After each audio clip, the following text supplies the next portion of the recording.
Good afternoon, everyone. I want to call to order the regular monthly meeting. And I'm reminded that I need to announce that the meeting is being live streamed as well as recorded. So stay out of the views of the camera if you don't want to be part of that recording process, please. I see with the absence of John Felton at the moment that we have a quorum. I'd like to ask Herm Hess, he'd be our timekeeper. 3 minutes. Thank you.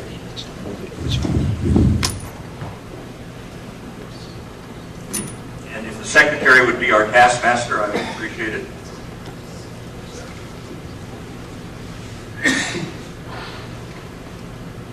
The next item, number 3 on our agenda, is the members' open forum. There's a microphone off to my right over here for anybody who has any thoughts they'd like to share before we get into the meat of the meeting.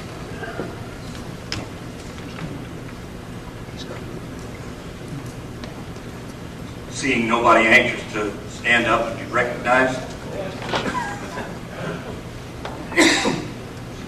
I don't know if you need a microphone. Yeah, please. Bill Moore is my name. Microphone probably works better than Dawn.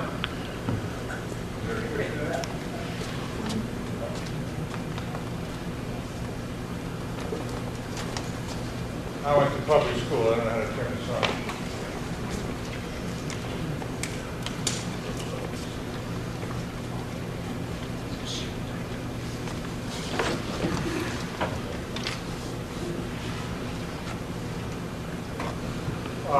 Perhaps I should attempt to be loud.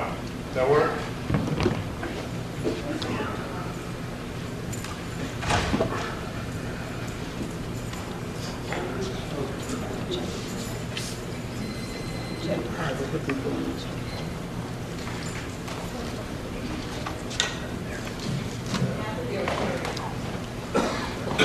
One, two, three. Can you hear me? It's better if it's still off. We need an adjustment, I think. Here's one of the other microphones.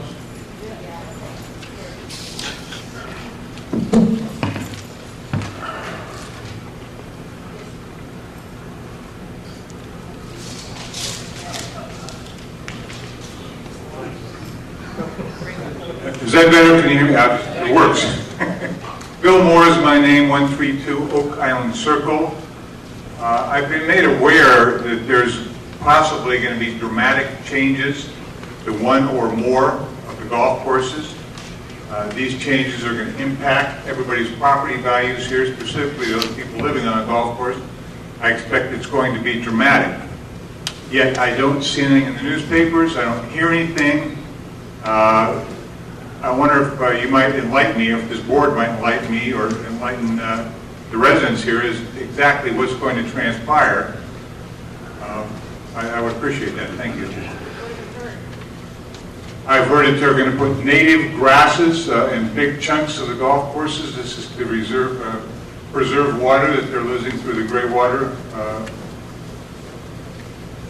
It's going to have a dramatic effect on both golf courses. I've also heard a rumor, I don't know where this comes from, that the smaller course will be closed. Native grasses in Sonoma County, I'm not sure what they are. If they're desert grasses, that potentially is a fire hazard. Certainly it will impact everybody's property value, and again, specifically those people living on the golf course, dramatically impact them. And I don't know why we don't hear from anybody, the golf folks or OVA, or I'm real concerned about this, and I need to know. All I can tell you is that there have been no official communication from the golf course about their development plans relative to the water agreement they reached with the city of Santa Rosa about 1.5 years ago. In that agreement, there were provisions to close down temporarily. They had a better term than close down on it, but to stop using the current water treatment plant that's located out to the west because of the cost of that operation. And the water department of the city agreed to pay the golf course something on the order of $2.8 million in order to refurbish the sprinkler systems of the golf courses and to change the pattern of grasses so that there was low maintenance grass on parts of the fairways that weren't considered traditional turf for golfing. It also included the possibility of building a pond to store more water in the vicinity of the current driving range. And I'm sure there were other ramifications to that were negotiated between the city and the golf club. OVA has not received any notice or any reports of where they stand in that progress. I have personally not heard any rumors about closing. I do know that some of my golf playing friends have said that the golf club is about ready to have a membership meeting in which they would report to their members what the progress is on this conversion from city water recycled to water the golf courses to a combination of golf club owned well water and a less demanding water supply due to the changes in the turf. So we'll be the first to seek that information when they make it available. I don't know if it's being available now. Mr. Chairman, I would ask that you talk to the golf people and make this a standing agenda item on every one of your meetings. There's probably nothing on your agenda that's as impactful as this could be to this community. Thank you for the suggestion. We'll see if we can do it.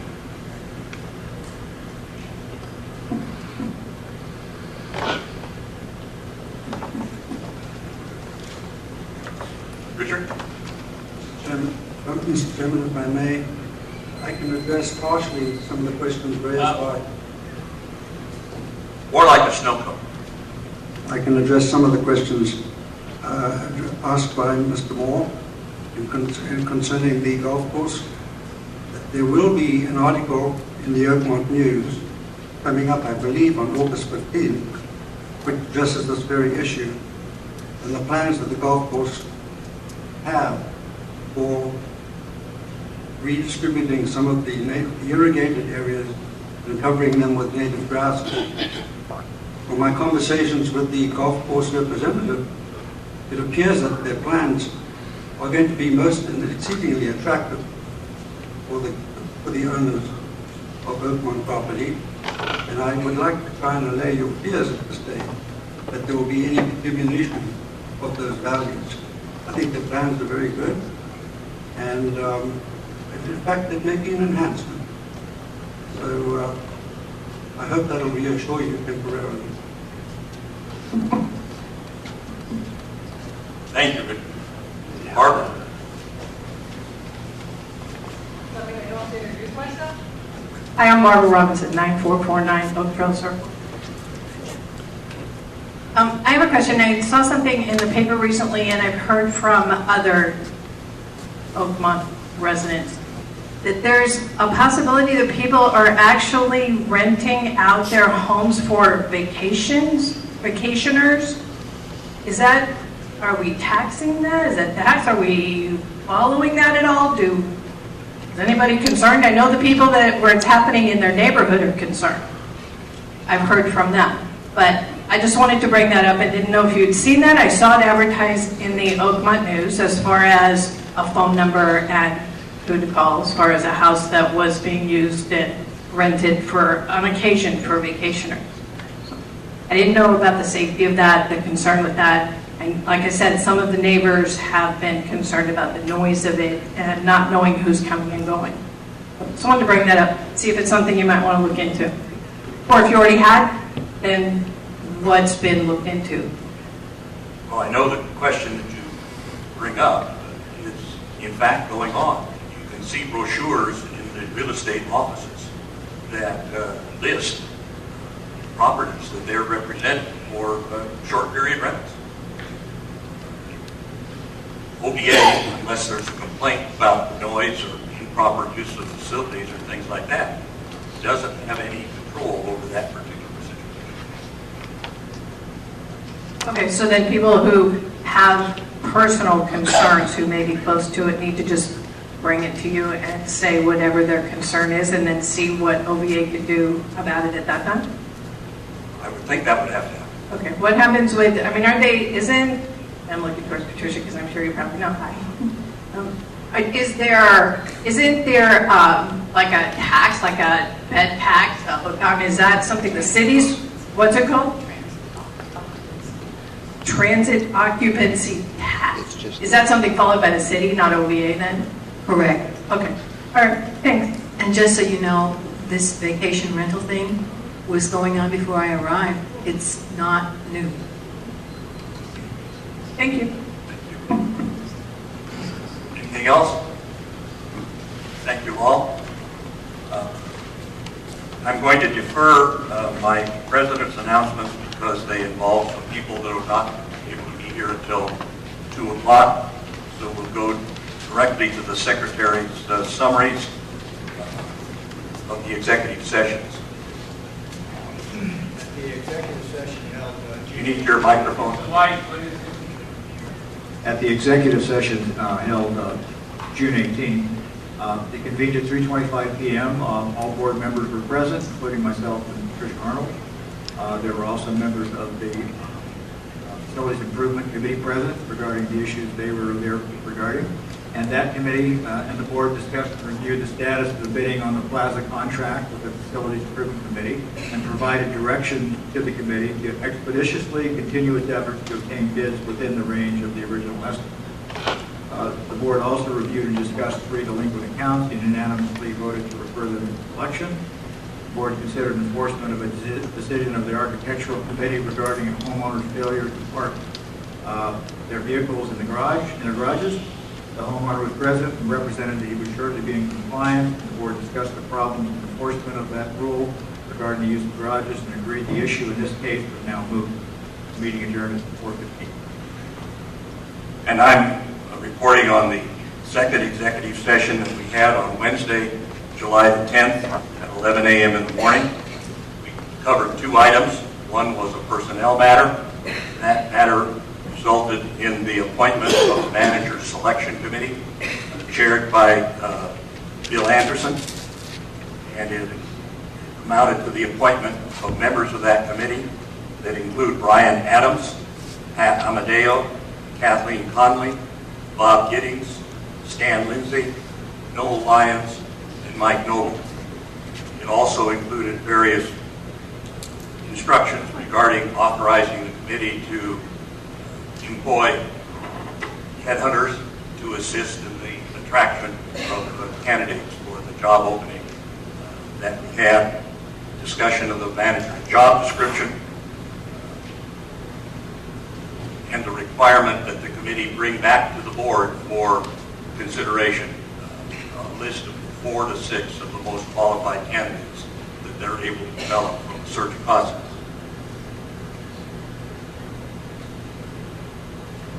Item number 5 on the agenda is ratification of actions taken outside the board meeting.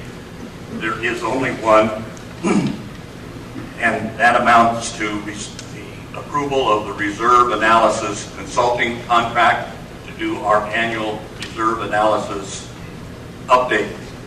Once every 3 years, we have to do an on-site individual review of properties that are on the reserve analysis. The other 2 years in that cycle, we can do it by an update process. And this is an update year, and it involves a contract to help us in that regard for $1,250. This was reviewed and recommended by the treasurer, authorized by me. It involves, you may be interested to know, over 650 items that we have in our reserve analysis program, stretching projections of reserves for these items over a period of up to 30 years. So I'd appreciate a motion to ratify the action to employ reserve analysis consulting for $1,250 for this year's required review. So moved. Second. All in favor? Thank you. Item 6 is our consent calendar. Do I have a motion to adopt the consent calendar item? I have a question first. Yes. One quick question. Marjorie Noble, is that a different Noble? It's not Marlies. Thank you. Just, John, I'll make the motion to Moved by approve. Herman Hess, seconded by Evelyn George. All in favor? Adopting the consent calendar. We next have the treasurer's report. Chuck, help. For the month of June, we had revenue of $178,000 with expenses of $147,000, leaving us a surplus for the month of almost $31,000. On a year-to-date basis, halfway through the year, revenues of $1,025,000 and expenses of $884,000, which is 7% less than budget, leaving us a surplus of $141,000. On a year-to-date basis, contribution to the funds are all equal to or better than budget, with the Orchard area selling 12 new homes, giving us $311,000. Cash in the various accounts: operating fund, $660,000, asset replacement, $1,475,000, capital improvement, $1,133,000, and catastrophe, $96,000, leaving us a total cash of $3,363,000. Thank you. Do you have a further report for the board? Yes, the board needs to accept the report. Motion to accept the treasurer's report. Herman, second by Herman Hess. All in favor? Thank you. It's a requirement for the board to review the status of the asset reserve fund at least quarterly and report to the residents. For 2013, the monthly transfer was to be almost $34,000 a month. We have transferred that exact amount each month and will continue for the rest of the year. It's also a requirement to review the bank reconciliations quarterly. I have reviewed the bank reconciliations by CFM and have verified the amounts to the balance sheet and bank statements. Thank you. Do we need to adopt anything to? The next item is number 8 on the manager's report. You all have the manager's report in your packet. Are there any questions? Members of the audience also have it part of the handout for the meeting. If there are any questions from the audience, I'm glad to have those as well.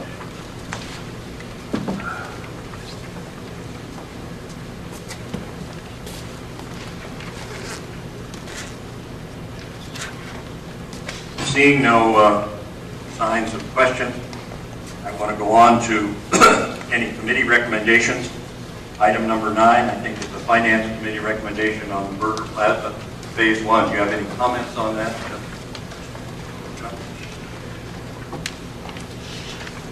Anybody from the audience make any comments about that? I just have a quick question, John.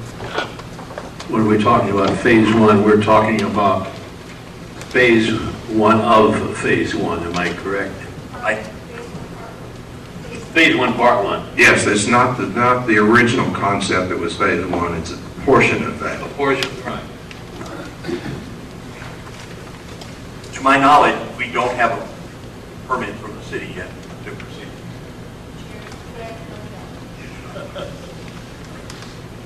Just to be sure we're all on the same page, we have an application into the city and have had for 8 weeks. They tell us that their average is 8 to 12 weeks in granting such permit approvals. But in the meantime, the Facility Improvement Committee has come up with an analysis of the bids that they've received that divides the immediate plaza project between a Part 1 in front of the Burger Auditorium, directly behind all of you, and a Part 2 out here to what would would be the audience's right to be done at a second stage. That is not part of this recommendation that we have in our package. Yes, last month, Pat Amadeo suggested that perhaps someone from the board or the Facilities Maintenance Committee call City Council member Ernesto Oliveras, who's a friend of Oakmont, to help facilitate the permit through the process. And I know for a fact that that could happen and would happen if that call was made, so one might think about that. Thank you. Patricia, didn't you have a firm date from the city as to when we would get the permit?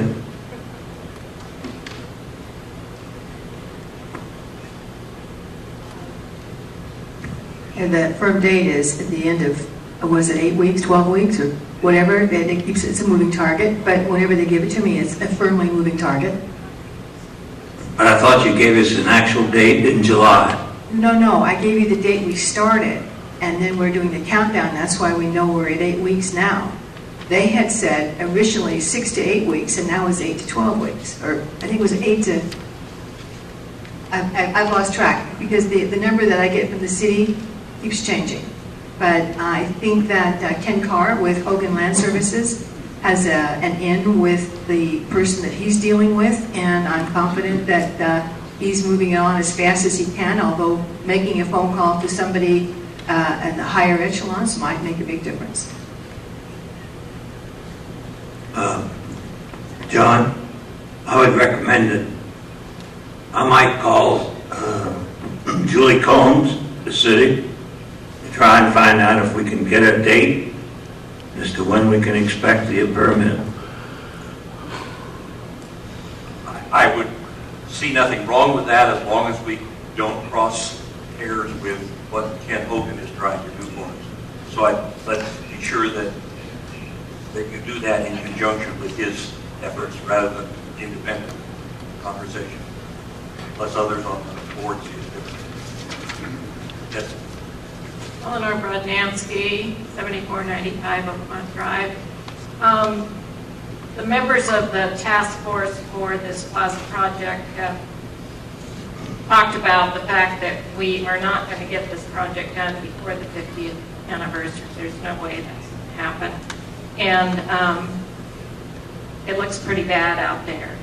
So we've talked about possibly leasing some plants, having a nursery, place them around just for that weekend or the few days that the events are going on, and then have the nursery pick them up, because we don't want to have to try to be responsible for plants and their care. So I just want to put that out there. I appreciate those comments. Standing behind you is Sue Millar, who is chair of the committee, and I know she's been doing some things in that regard. Perhaps the two of you could coordinate on it. Maybe Sue has a comment. Well, I do have a comment. I have been working with Tim, and we discussed the plaza and tried to kind of mark it out and where would we put canopies and things like that. And he has told me that he spoke with Connie with Scandia Landscaping, and that he has said that he would be happy to kind of flatten out and make those dirt areas a little more attractive and maybe lend us some plants. I've been kind of working on that. I did get I did speak to Crickets. Problem is, we can borrow plants, but we have to transport them in a covered truck and return them and sign up for congressional overview to make sure that we've watered them and taken care of them and so forth, and it sounded like it would be kind of complicated. So I'm going to work with Scandy and Eleanor. I wouldn't mind having some help on that. Okay, thanks a lot.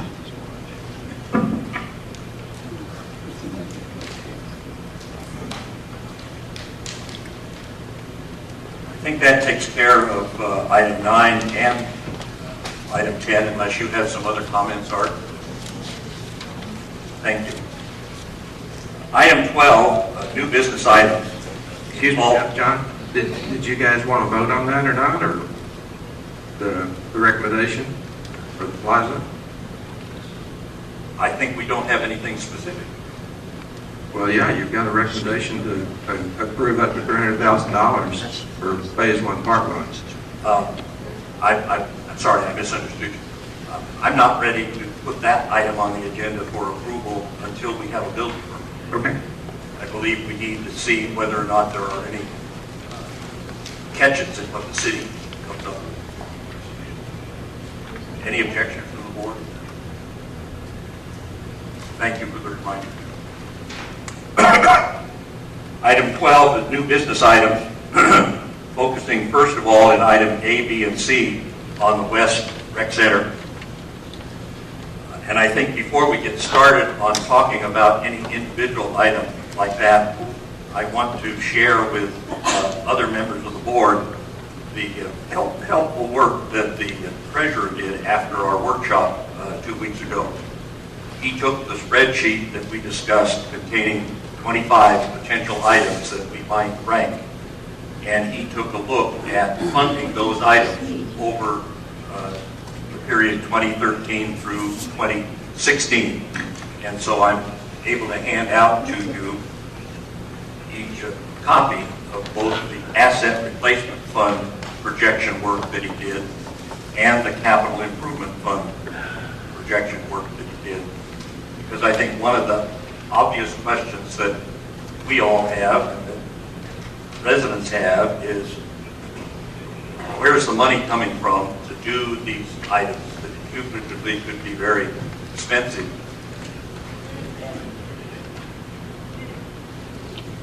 And how does it fit into our budget development for 2014? And does it have any implications for special assessments or significant dues increase as the years go ahead?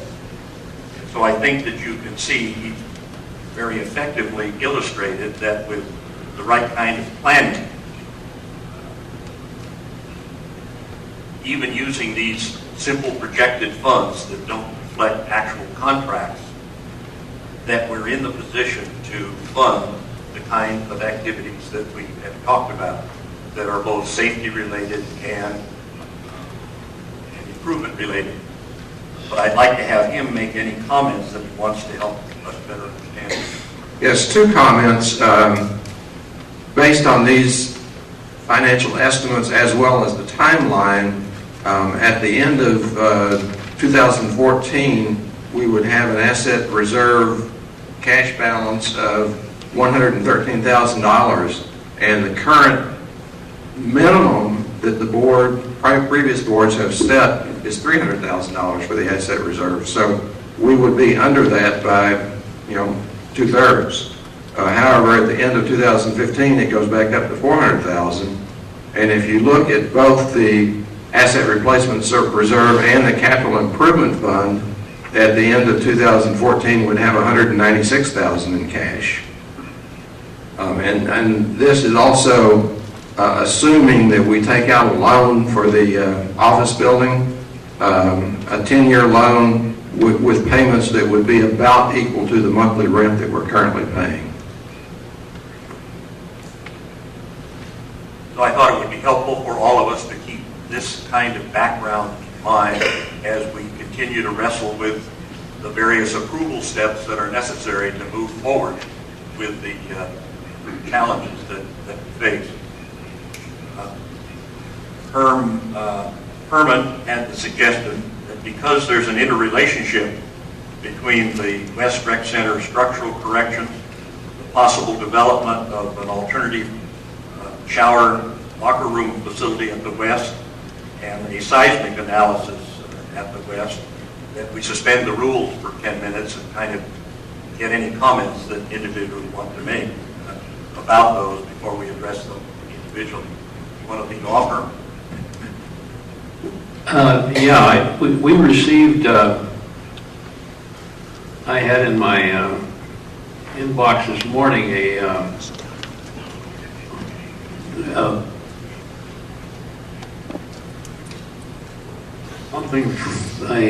quote or a potential bid, I guess, from a firm here regarding a seismic analysis of the West Rec building. read through that seismic, or that proposal, and I don't find much different in that than we've already done as far as our forensic study previously. They are not planning to do any invasive inspections. Now, I have no idea myself, and this is why I want to ask the engineers in the group. I have no idea myself whether you can do a structural analysis from a seismic standpoint without seeing what's inside the walls. When we got an estimate, or an opinion, I should say, from our architects, Archeologic, that building had a 10 to 15 year life.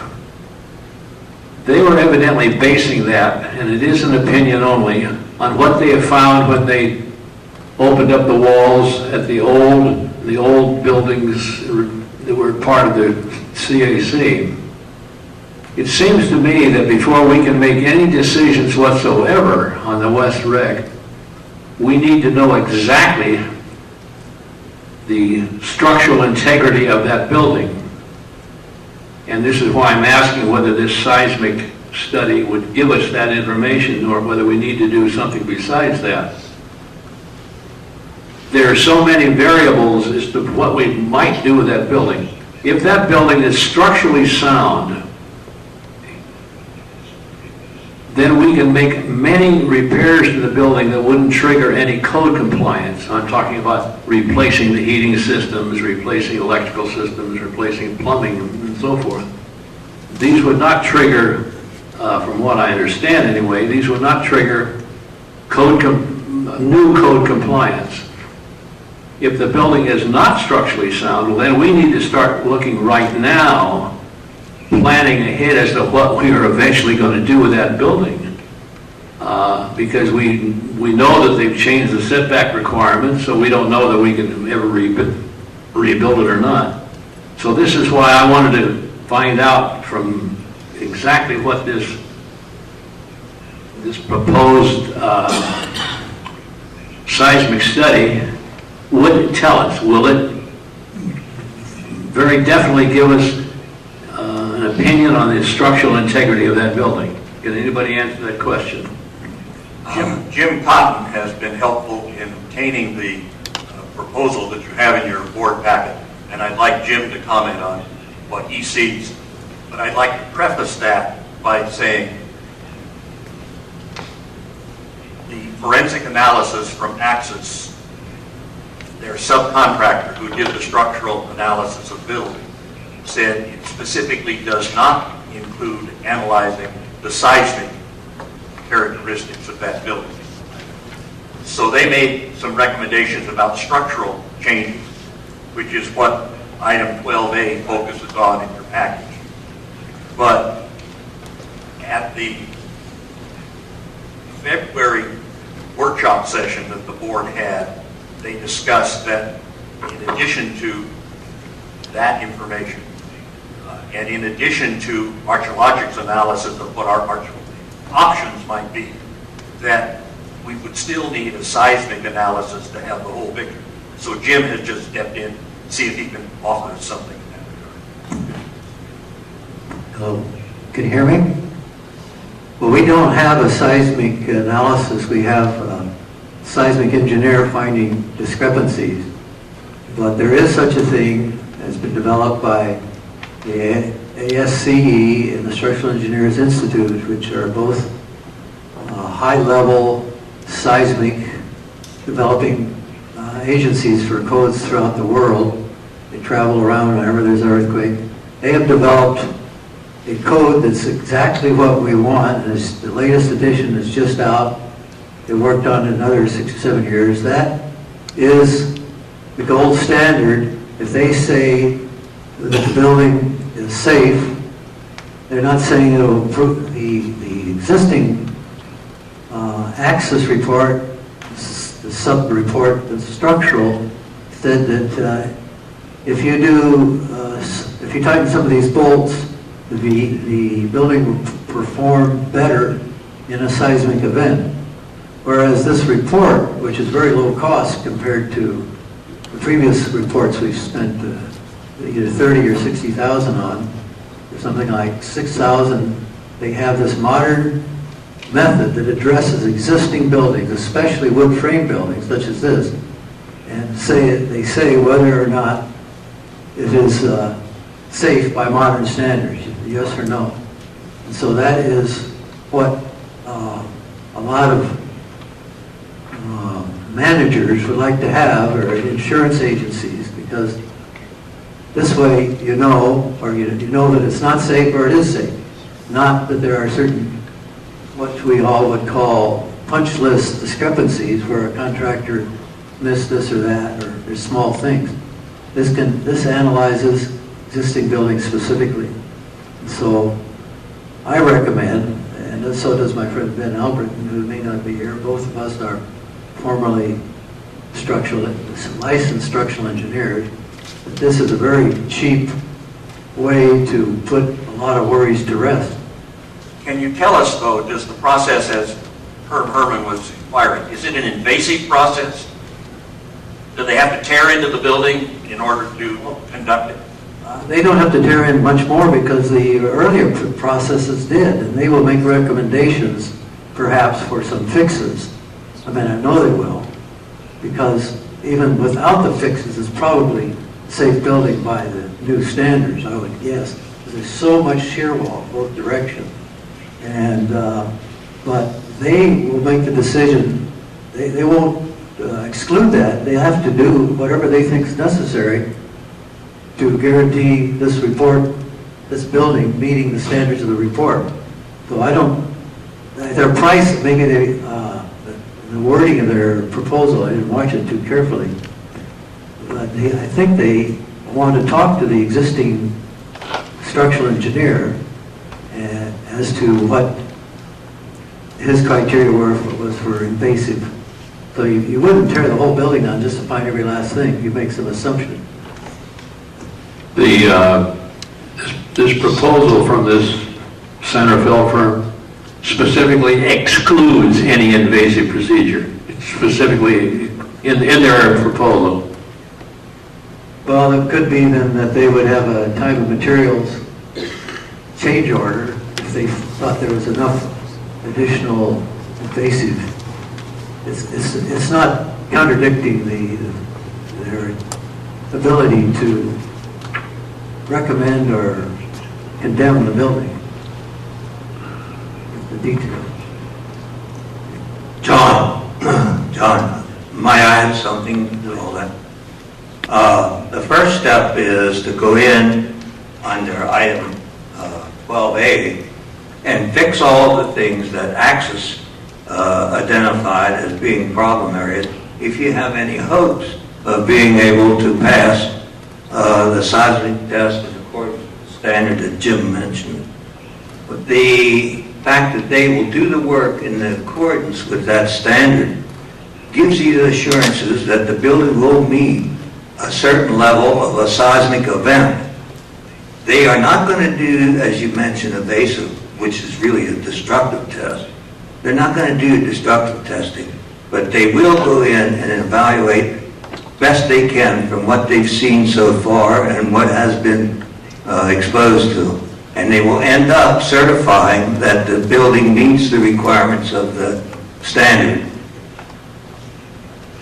Thank you. Any other discussion before we start through the individual items? Yeah, if you would. Okay, so in response to Herm Herman, okay, he says, reading the proposal, there's not going to be any evasive inspection done. So then what we're saying, there's not going to be any new information brought to light at this point. These people are going to sit there and review the information that 3 previous firms have already looked at, right, and come up with a decision. Now, it would seem to me, even with the seismic, I'm trying to, and in Axis, none of them said in their reports that anything had to be done due to seismic, that they had a lot of problems with the way the structure was, bolts not being done, missing and so forth like that, some of the shear walls. they had a bigger problem with a lot of the systems, HVAC, electrical, and everything like that. That was their biggest point. And even, I believe, Archaeologics confirmed everything that they had said. We went up for a second opinion to confirm everything said. So I guess what I'm trying to find out is exactly what this fourth party... Jim, what you need to do, you need to read the standard to see what's going to be done.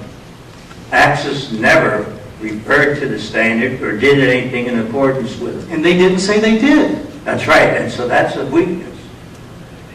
For what? But I think we're having... It's a subjective review as opposed to an objective.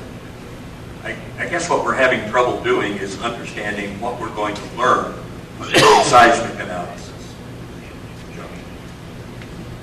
What I expect to see from the seismic analysis are professional certified engineers that are trained in this specific area to use the international gold standard as it was brought out.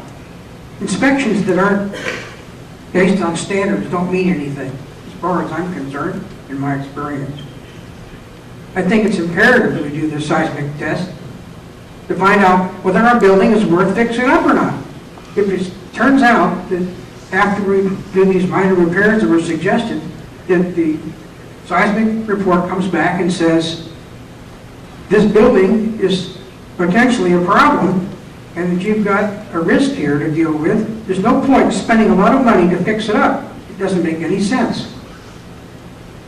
On the other hand, if they come back and say, this building is safe, then I feel comfortable in voting to go ahead and make the necessary repairs to extend its life, its safety, and in other areas. But I think without a seismic test, an evaluation, and a report by professionals that are certified, we're foolish to proceed. I think that we've exhausted our 10 minutes of general discussion and need to go back to the agenda, item one by one. You need to say something, Bob?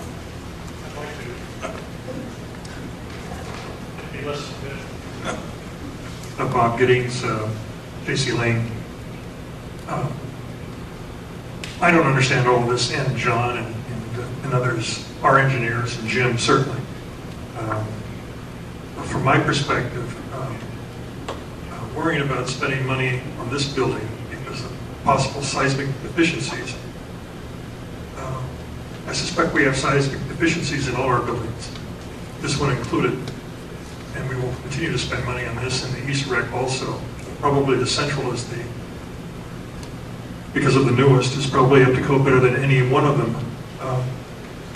Regarding spending money on the East, we do have an insurance cover for earthquake. And we do have a fund to cover our deductible should something occur. My thought during Jim's comments was $6,000 is very little to give us more information, and more information always makes better decisions. But should we find it somewhat deficient, although quite acceptable, it's probably quite acceptable like all the buildings in Oak Lawn, including the residences. Wood frame buildings. This happens to be two-story, but there's no weight load on top. And we have insurance cover. Should we spend money, we won't lose that money because it'll be recaptured back in the settlement of the insurance. I just wanted to add that, John. Thank you. Well, my whole concern has been, once we get this test, can we rely on that to decide, okay, we can use that building, or we can't use that building over a period of 10 or 15 years? That's the decision we're going to have to make, and I hope that test will give us that information. Let's go to item 12A then, please. This is an item regarding structural corrections at the West Rec Center. In the forensic analysis that the Axis firm did, they included specific items, relatively modest, of structural improvements such as tie downs, bolts, strapping, things of that nature. They included in their report an estimate of what the cost of doing that kind of work would be. Based on our workshop discussion 2 weeks ago, I I asked our manager to get in touch with Axis to get an actual bid to do that kind of work. And so you can see in the sheet that I passed out at the beginning of the meeting that Axis has come back listing the kinds of things that they would do at the foundation level by removing the stucco that's there and going in and checking against the sill plates and so forth where soil is in contact with that location. And they would do the same kind of removal at the juncture of the first and the second floor and make corrections that were identified at that location. And their bid is for $34,027.84. If we find that the city requires drawings of some type in order to let us proceed to do this, there'd be an additional $5,000 charge. But the board, back in January, identified making these structural corrections as an important safety item, regardless of whatever we might do downstream regarding that building. And so with that bit of background, I'm looking for a motion that we can pass or ignore to accept Axis bid to do this work. I realize one bidder is not our normal form of operation, but they're the ones that did the invasive testing, identification of the structure. And I hate to think of the kind of delays we face by going out to other bidders and having them do the same kind of thing. So that's why I'm looking for a motion based on one bid. Can I make one statement before we proceed? Let's get a motion first, please. I'll move for approval of this bid. Yes, I would second the motion. Thank you. I'd like to have some feeling that this work would be done before they do the seismic tests. Well, we'll get to that item on the agenda. In our packet on page 40, we had one estimate, and you've just quoted and handed us a chart. Why was there an increase of over $3,000? The first material that was included in the report that they made in January was made by the architectural side of the house at Axis. It didn't involve an actual interface on their part. They just wanted to give us a general ballpark figure. The bid that you have in front of you, based on the motion that Herb made, is an actual bid from the construction division of Axis. And that's what we would be voting on. That's what we're voting on. I'm just going to say that Axis is way, way high on other things we've done. They're the designer and the bidder. Any other discussion on the motion?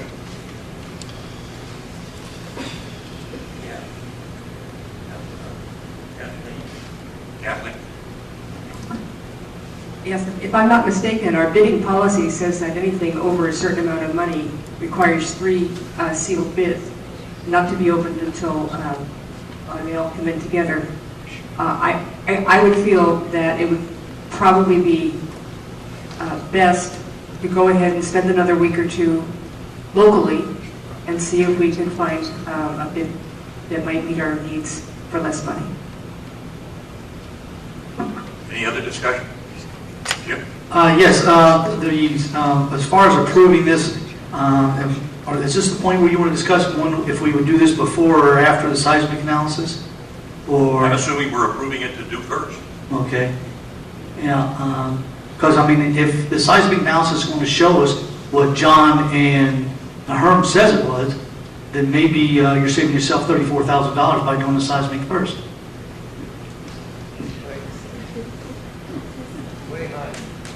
Can you explain your thinking on that?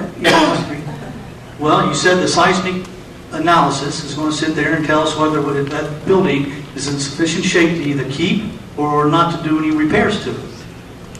So if the seismic analysis is conducted, and these are some of the things they'll be looking at, okay, we're going to sit there and look at some of these things, and then if they turn around and say, okay, your present condition of this building is such that it is satisfactory and you can keep it and it's good for 10, 15 years, whatever, and so that gives us an idea of doing repairs. But if they turn around and say, no, in its present condition, this is not, and they may make a list of things that you may do shortly to, rectify that, then they may recommend some of these things, or they may not have to. That's all I'm saying.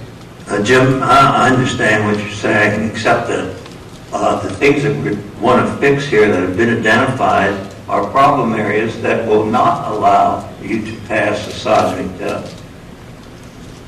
Oh, well, wait a minute. Now you just kind of walked into it. Now it's not going to pass the seismic test, is that what you're saying?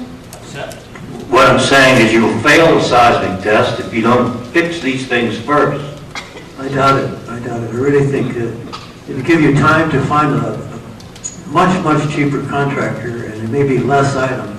Well, yes, access is suspect. And then you turn around and say, okay, if they fix these things, you fix these things, and this is the small amount of invasive work that they've done. If you're going to sit there and tell me that you're going to do an seismic analysis only on planned drawings, that's not sufficient. You and I both know that.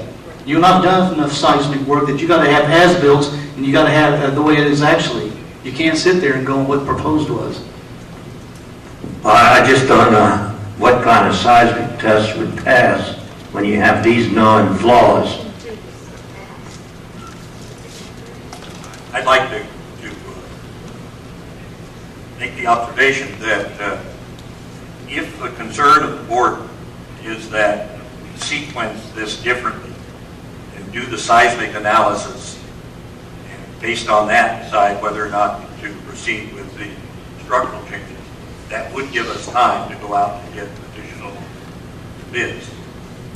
So take your choice on that process. That sounds like a good idea. I just see a conflict of interest here with access. So we have a motion in front of us to... Well, Mr. Chairman, just one thing, just for everybody's evidence. Yes, our policy does state that we normally go out for a bid and get 3 bids. However, I believe that our policy also states that the board has the authority to make exceptions to that. All right? So just keep in mind, I think that's what Mr. Chairman was doing, just due to the expediting nature of the subject. He was trying to do that. He was not violating any policy. Policy provides him that alternative. So we have a motion. She's through. I just mentioned that I felt it was a conflict of interest to just hire access because...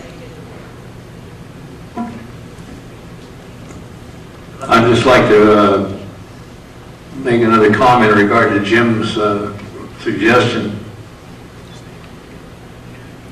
I agree, Herm, that we probably can't pass a seismic with that deficiency. But if the seismic report comes up with things besides that are major, we will know that there's no, that we're going to have to do something serious with that building then. So that's another advantage of doing the seismic first, I think. Would someone like to table this particular motion and bring it up after we've had a decision on the seismic? Right. I so move that we table this second one. I'll second. All in favor? So item 12A is table. And let's skip to item 12C just to get this process moving more. This is the seismic analysis. The offer that we have in front of us is good for 30 days.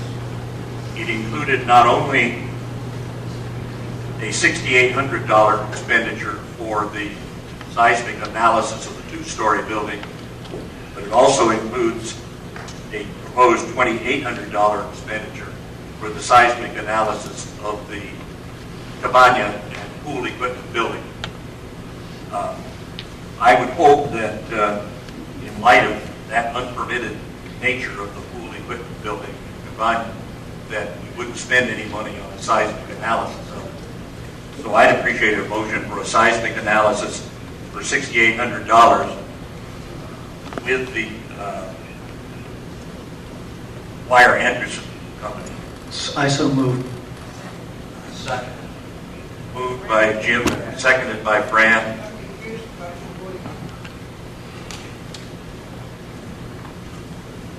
What we're entertaining is a motion to do what? Explain again, please. To accept bid from the Wire Anderson Company for $6,800 to do a seismic analysis of the West Rec Center two-story building. Thank you. Yes.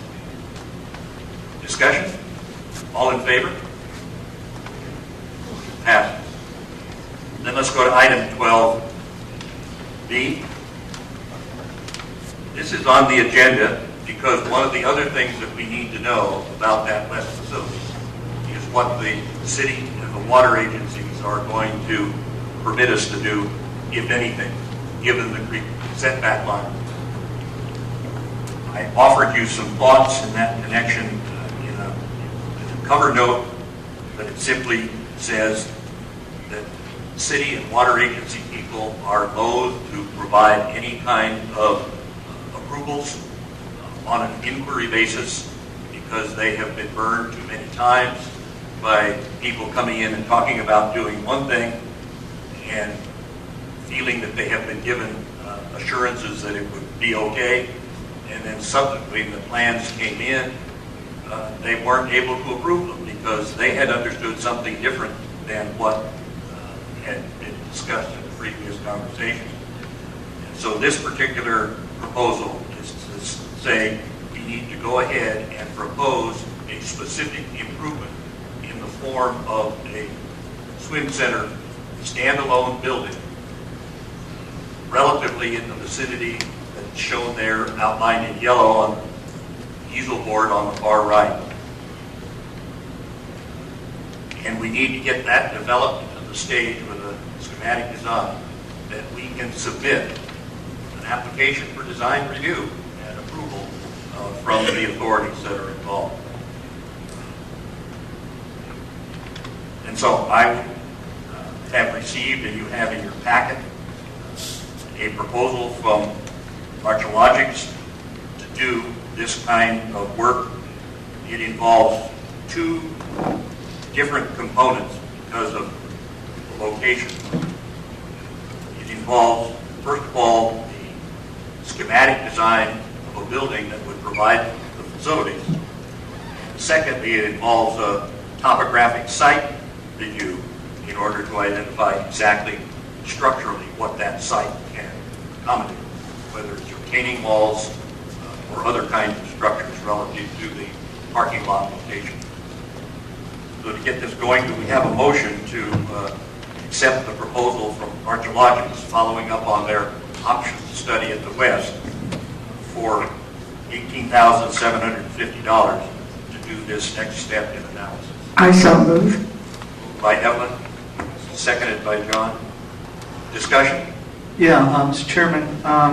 Now, if we sit there and so let's say we follow through this train of thought and we're going to put this new building in, what would, have we given thought of what we're going to do with the existing bathrooms and shower areas? There's been thought and discussion of it, Jim. The concern is that those areas represent the same kind of structural difficulties that we're now trying to repair at the east. So essentially they would be abandoned and the space used for storage. Excuse me, John. Mr. Chairman, may I weigh in on this for a moment? Our attention was brought to the need for toilet facilities and water facilities at the West in the event of an emergency. And I took the liberty of calling Archeologics and spoke with Mitch Connor and asked him to keep that in mind and some of the plans as we go forward. If this is approved, we could easily, he pointed out, break through those walls and retain the toilet facilities and the basin for water, removing, of course, all the shower stalls and locker rooms and so forth. So that should be something that we should keep in mind because of our commitment for emergency preparedness.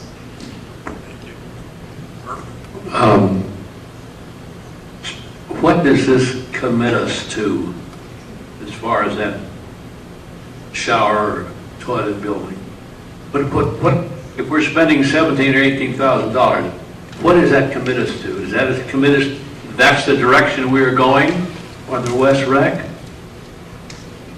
In my mind, it doesn't permit us beyond trying to find out what the city and the water agencies are going to permit us to do between the 30 and the 50-foot setback lines. It doesn't require us to build a building, but it's the only way that the professionals have advised us that we can know what we can do. Thank you. Because as we see, that 30 and 50-foot line influences the two-story building as well. If someone else has got a better idea as to how you go, I'm certainly open to it. Any other comments from the board? Call the question. Voice. Nancy Caldwell, Mountain Vista Circle. Not with Kathleen, Mountain Vista Court. I have a question. Does anybody, or has anyone ever examined the possibility of simply building an equipment small building and refurbishing and doing whatever's necessary in the main building for the bathrooms and showers? There have been proposals to spend $400,000 to redo the bathrooms and showers in the main building. And that's really one of the things that was put seriously on hold because of concerns that it would trigger the additional accessibility regulations in further work. That was a firm number. In that building. It was quite a firm number. And there have also been the questions regarding that building as to whether or not we want to try and make changes in that two-story building as a long term. So we're talking about the seismic analysis and other things to know more about that main building. There are other comments also in the proposed new building. Are there going to be the saunas that the swimmers really like? Part of the seismic, part of the schematic design is to develop exactly what would be in that building and what its dimensions are. And so we would have to have a project team that puts it together just like we've had a project team for the central building we're talking about. And last question. Is Archaeologics definitely the firm that would be doing this? I think we need to follow through with them because of our commitment with them relative to doing the options study there. We've already had their engineering people take a look at it. I don't see changing horses at this point. I think it's important to not call this a swim center. There's no way this is just a new locker room, mainly for the ladies. That could be argued one way or another, that they're so bad you need to spend $750,000 for better locker rooms. All the swim activities in the east and in the central, both family and lap swimming and everything, there's a tiny trickle of people that swim in the west. And there's only one person that's swum there more than me, and that's Sumner Johnston for 15, 20 years. There's hardly anybody come. There's some nearby people that enjoy it, and giving everybody a gold-plated shower room is not going to make that into a swim center. People go what's closest and what's nicest. Please use the right word. It's new locker rooms, not swim center. That's transparent politics. I'd like to call the question about Archaeologics providing for $18,750 a schematic design for locker rooms and pool equipment building. All in favor? Motion passes. Thank you.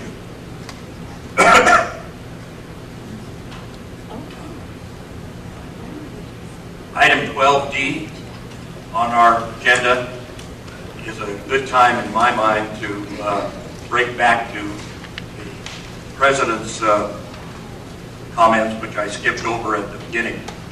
I think we've got kind of an auspicious occasion today, and we've got really some significant people with us that have contributed to that. And I just want to be sure that we recognize what they've accomplished and how our community is benefiting. Some of you, I'm sure, have kept track of the fact that 3 days ago, online, you could read the Oakmont News. And not only could I read the Oakmont News that appeared in the mail a few days later, but I also could read a story about how the city of Santa Rosa is going to block off my street to do a resurfacing project on the 2nd of August. And I could see pictures and photographs and so forth. And we've come a long way, and I think we need to recognize Marty Thompson, ably assisted by Deanne Smith, whose editorial team has been responsible for the Oakmont News' new content. We need to recognize Al Haggerty for the kind of contribution that he's made sitting in the front row of our meetings and beautifully reporting what's going on. I think we need to recognize Kelly Moody, the technical expert on our OVA office staff, who takes this kind of media and transmits it to the publisher for purposes of the hard copy press, but also is responsible for being sure that that information gets in its online form. And Marty, won't you and your team just stand up so we can really recognize you?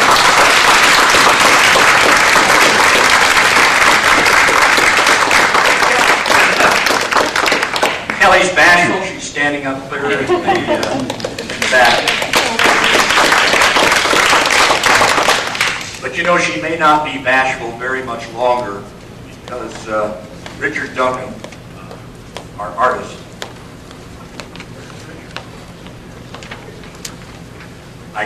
there he is. Richard, would you take the microphone and eulogize the situation for us, please? Oh, eulogize, memorialize. Oh, poor choice of words. Can you take the microphone? If I may have your indulgence, thank you, Mr. Chairman. I would like to invite Kelly Moody to come up to the front, please.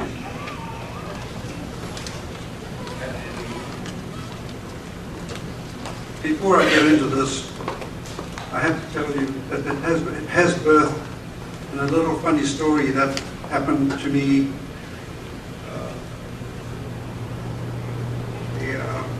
several months ago. In fact, it could be even a year ago or more. I had been following a rather interesting but controversial issue on what Tim Kaiser would call the social media, which afforded me a great amount of amusement at the time. And as it was my want, and as is my want, I thought this would be the subject for a good poem. So I wrote this poem and submitted it to the Oakmont News, where it was intercepted by Kelly Moody. So a short while later, I think it was either an email or a phone call from Kelly saying, you know, Richard, she admonished me very gently, I don't think that this poem is absolutely really appropriate for the Oakmont News. Would you please reconsider? So, suitably admonished, I took it back, sat down and reflected a little more, and then I composed a poem dedicated to Kelly Moody. However, never sent it. Never sent it. And it so happens that it was a fortuitous decision, because now I have a more auspicious occasion to present it. So this poem, with your indulgence, is a tribute to Kelly Moody. Good catch, Kelly. You are quite right. It might get Oakmont all uptight. It could be thought as too damn rude, create an upset, ignite a feud. And while we're good with our friend Marty, I'm not so sure about old Miss Tarty. Indeed, to print an Oakmont News could well be deemed to light a fuse. And I should really pause to remember what happened to Yvonne van Velder when she wrote to the Kenwood Press. My God, did that cause some distress. But I don't mean to here digress or any malcontent express, or certainly not to start a fight, instead to recognize the plight. It's good to know you're here to catch infractions, lines which do not match, our policies, some idiocies, and other idiosyncrasies. And God forbid we make a blunder that might wake us from our slumber. Or better, to avoid mistake, let's keep the news to tea and cake. So thanks for catching friend Truth Arrow, who sometimes strays from straight and narrow. It's good that you from time to time should put what stirs back in line. That's why we have an OVA, protect our members from dismay, avoiding notes inflammatory, which might be deemed defamatory. You've hearkened to your boss Patricia, who runs the Montswell Armed Militia, directs OV administration, just like a clockwork railroad station. As many here might like to miss her, I tell you what, we're going to miss her. So to conclude, I'll give more thought to learn the lesson you have taught. Restrict my verse to that not fraught with words which might make some distraught. Avoid critique that might perversely end up causing controversy, or words that might give offense, even though they're common sense. So Gary, this poem is just for you, a tribute for all the work that you do. I know it is no easy task, so keep your cool with all we ask. And now you have the news online, for which I'm sure you'll find the time. So thank you, Kelly, for all you do. Can't tell you how much we appreciate it.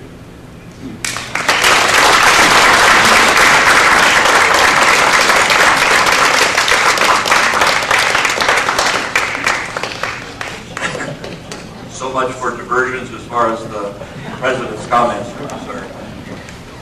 The next item on our agenda is 12D, and that is acting to put in place on a regular basis, funded by the operating fund, the video online coverage of our monthly board meetings and the video online coverage and recording of our annual meeting.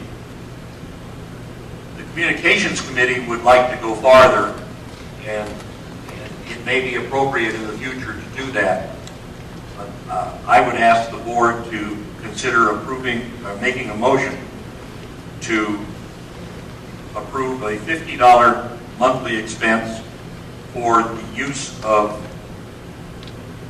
Oakmont Video Productions equipment and a monthly videographer personal services contract with Gary Pickering for $200 a month to do the recording and editing hours that are involved in putting this online and making it available in our video library.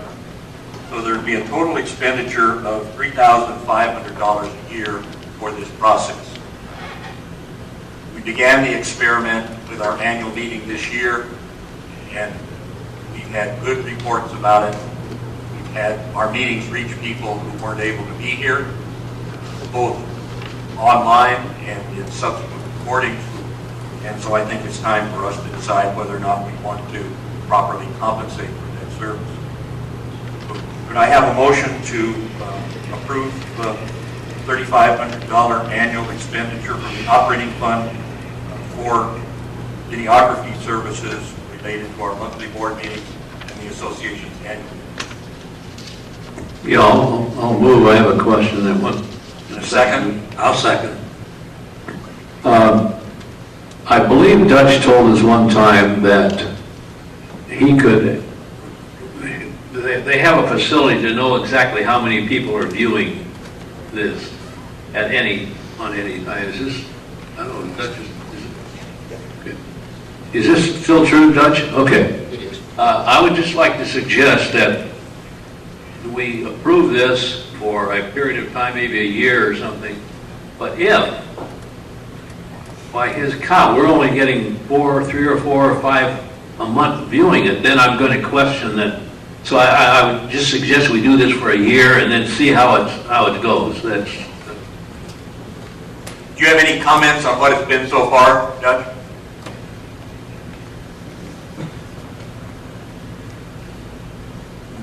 I haven't looked lately.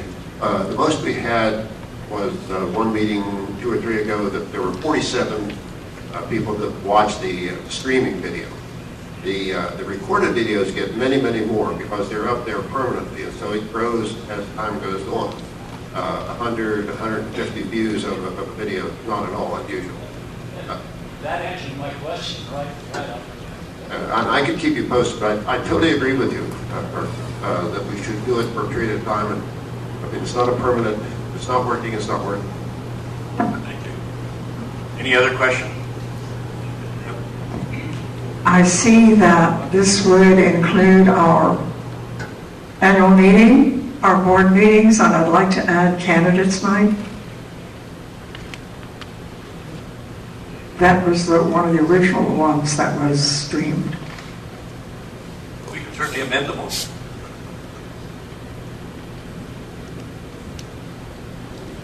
John, $250 a month times 12 is $3,000. So adding the other 2 meetings brings it up to $3,500. Good math.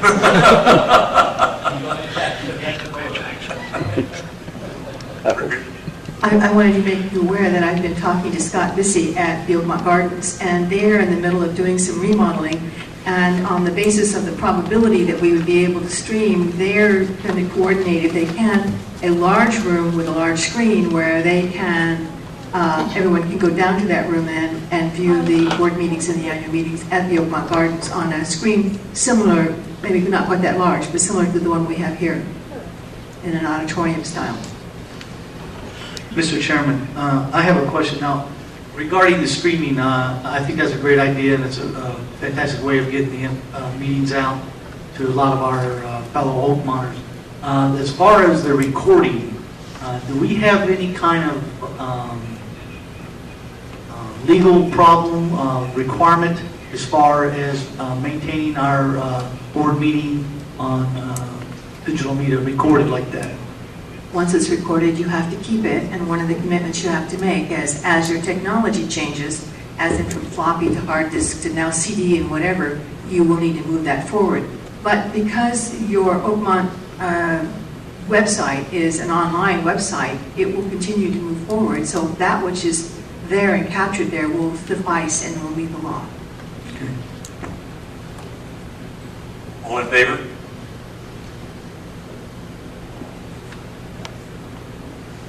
We have one abstention.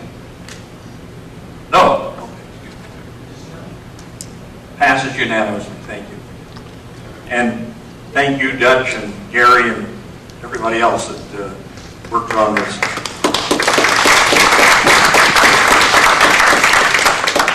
Little by little, an active senior community becomes more visible and more active, thanks to the retired talent that we have among us. Item 13E is the appointment of an ad hoc committee. Pardon me, 12E. 12E.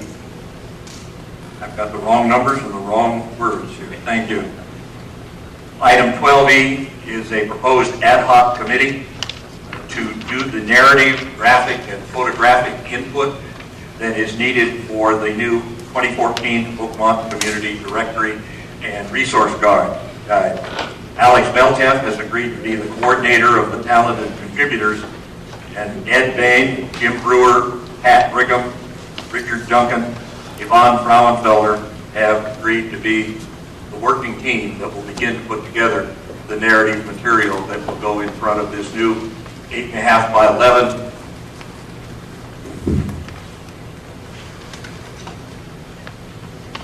8.5 by 11 spiral bound directory.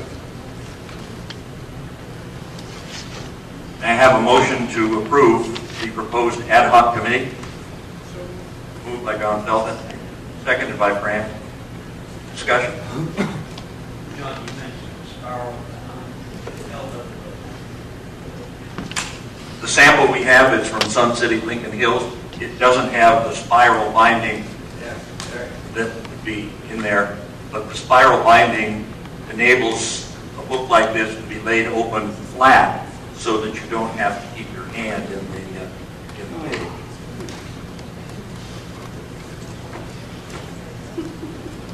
Item 13A is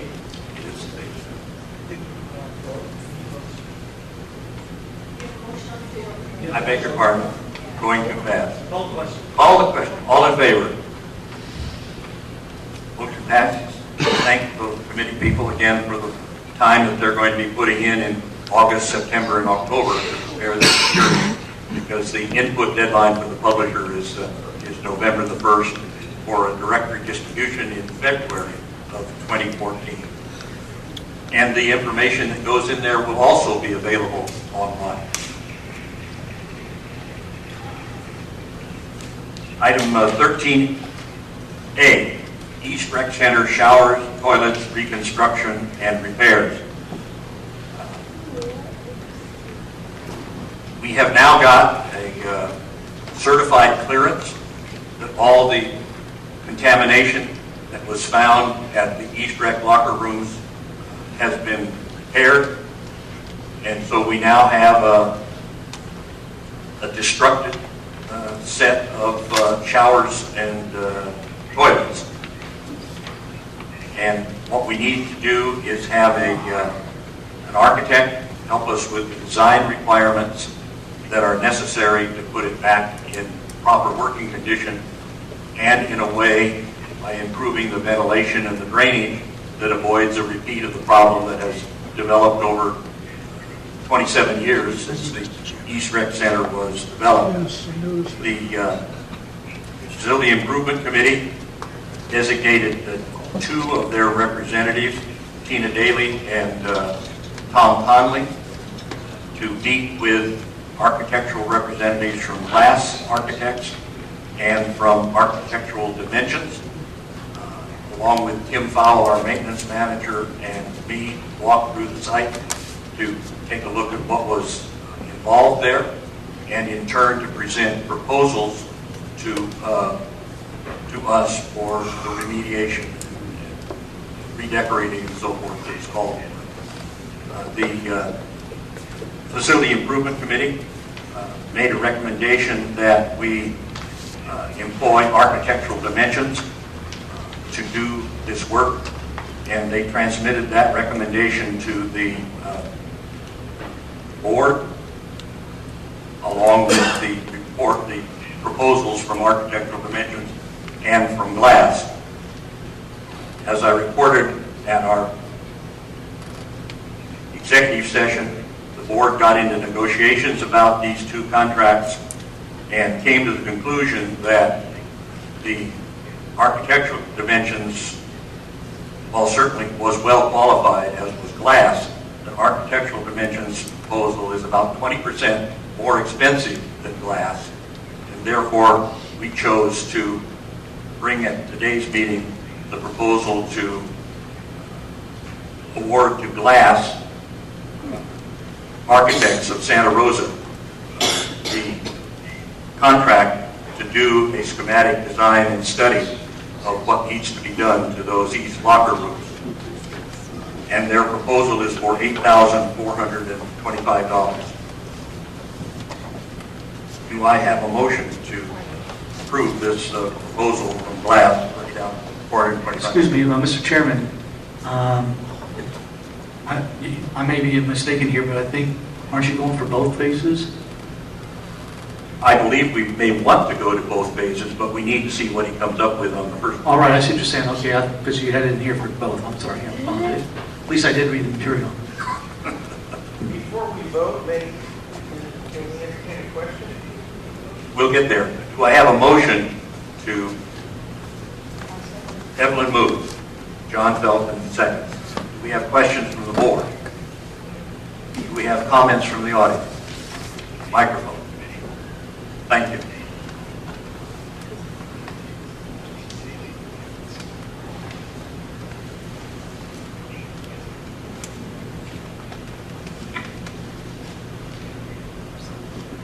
If I may.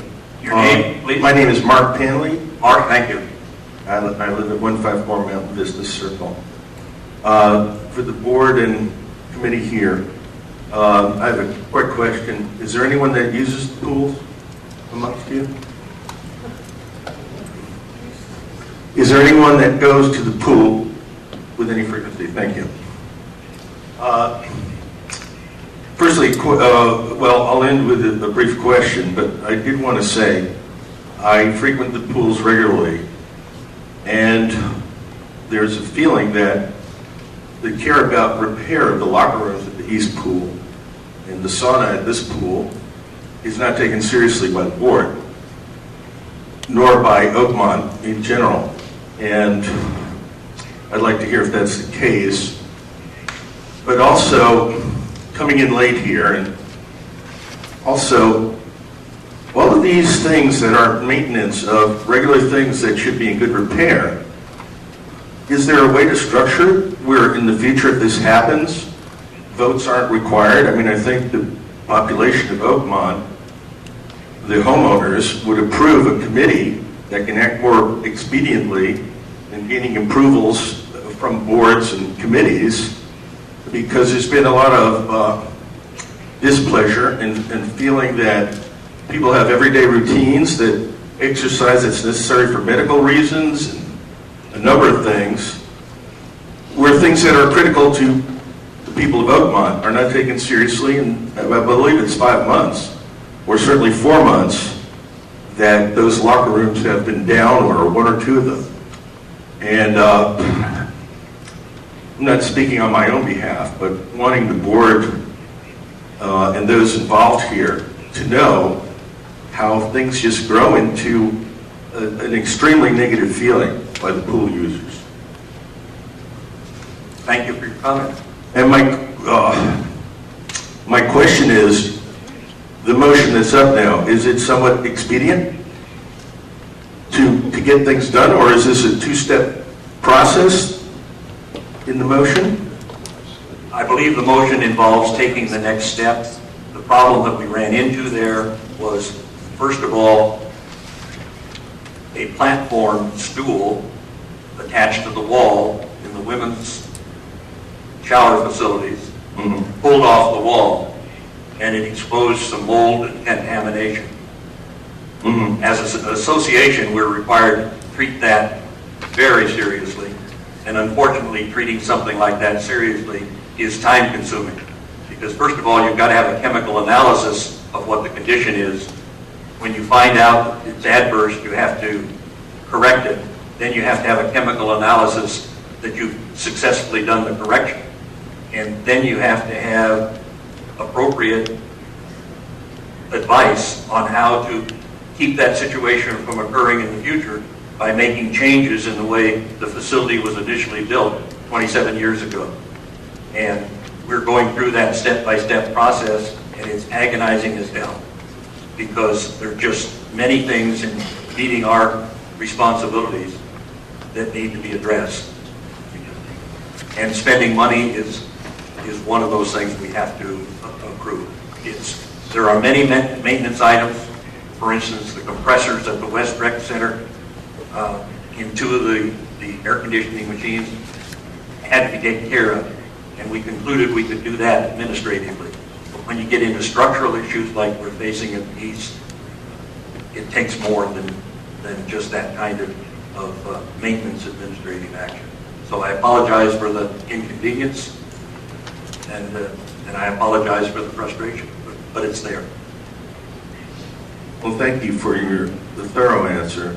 I want to stand by the comment I made a few moments ago that the board should look at structuring things so that repairs to items that are more or less in the foundation, so to speak, of Oakmont, and depended on by the people, that there is a more expedient method put in place to take care of this.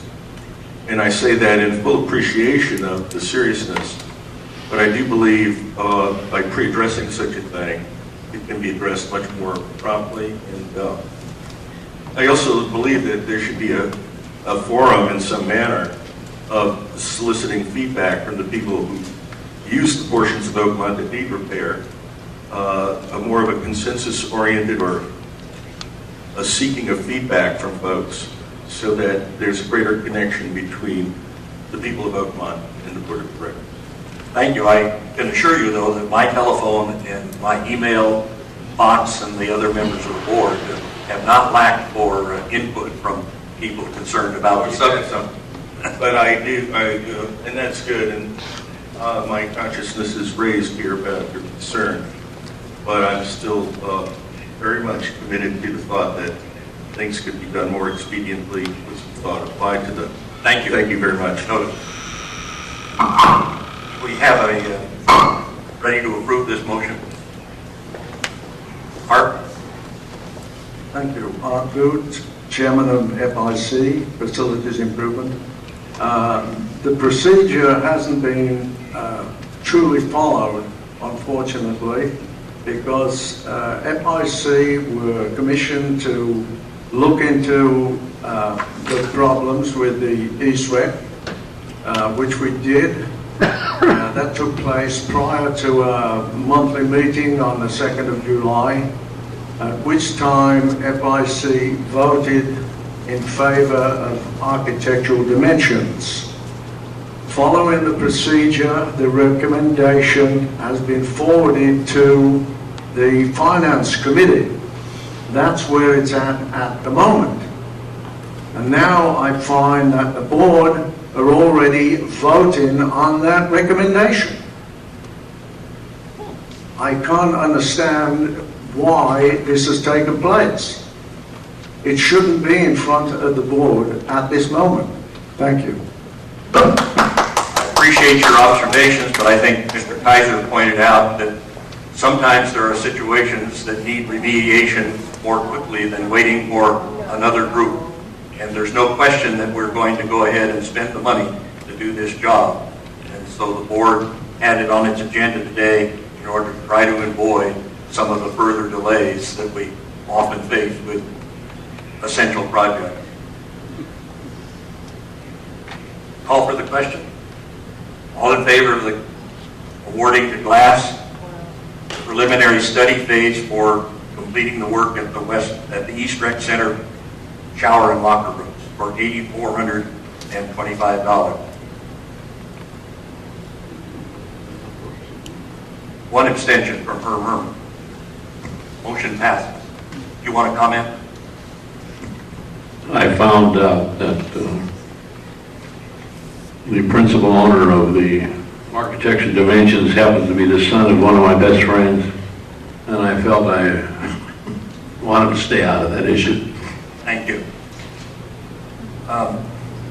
Because the association policies call for the appointment of a project coordinator in connection with either design projects over $5,000 or construction projects over $25,000, I put item 13B on the agenda for the purpose of taking action to appoint Director Felton as the project coordinator under the association policy for following through with Glass Architects and the design work that needs to be done in this project.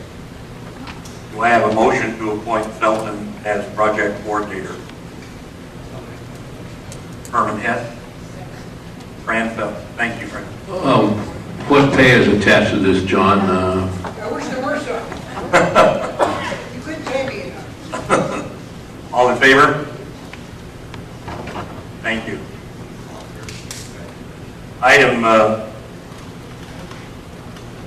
13C is our biggest item on the agenda today. It has to do with taking the next step as far as design development for the central building project is concerned.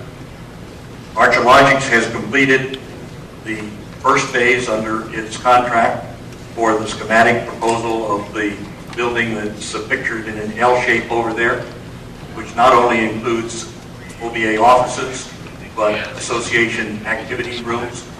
It also includes work on the pool equipment building, as shown in blue on the chart over there.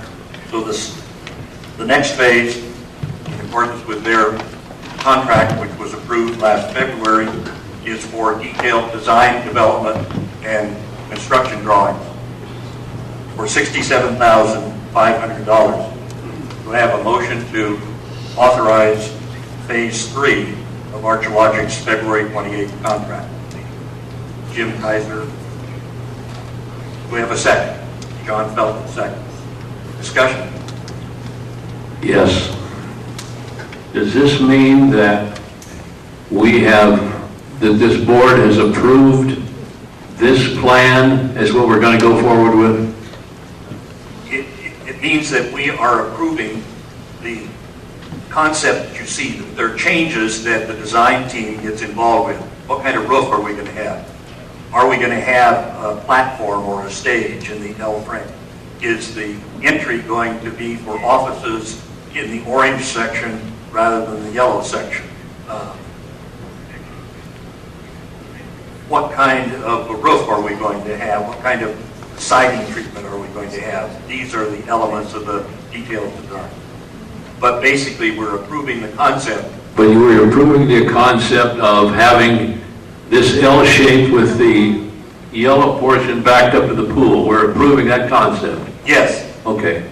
I violently disagree with that concept. I'm probably the only one in the world that does, perhaps, but it is the wrong concept entirely. And I'll point out why. When this was brought to by Archaeologics to the 2 sessions we had here, one of their major points was that this was then to be provided, this was going to be a center, that was going to be the centerpiece of this whole development.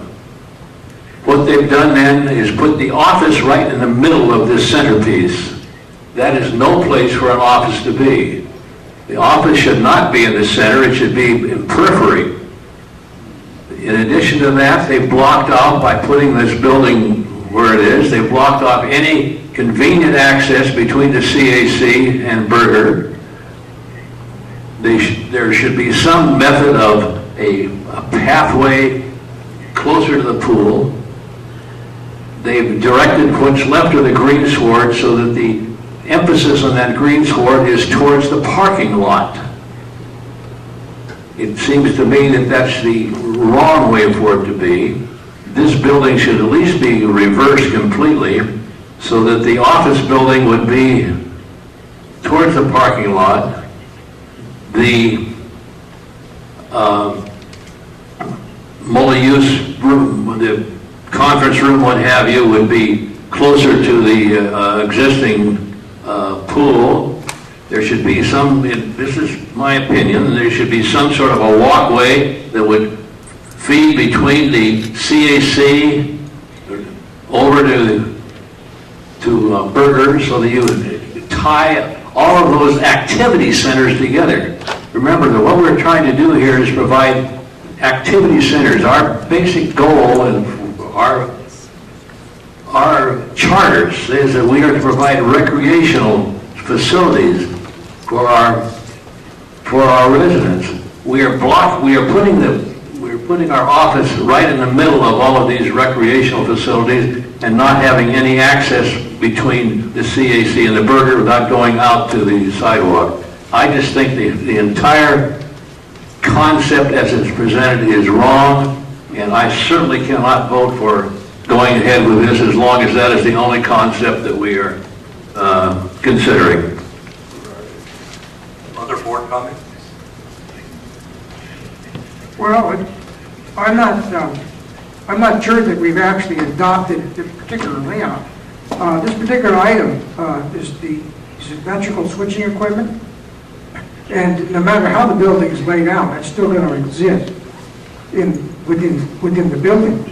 So the design of the switchgear.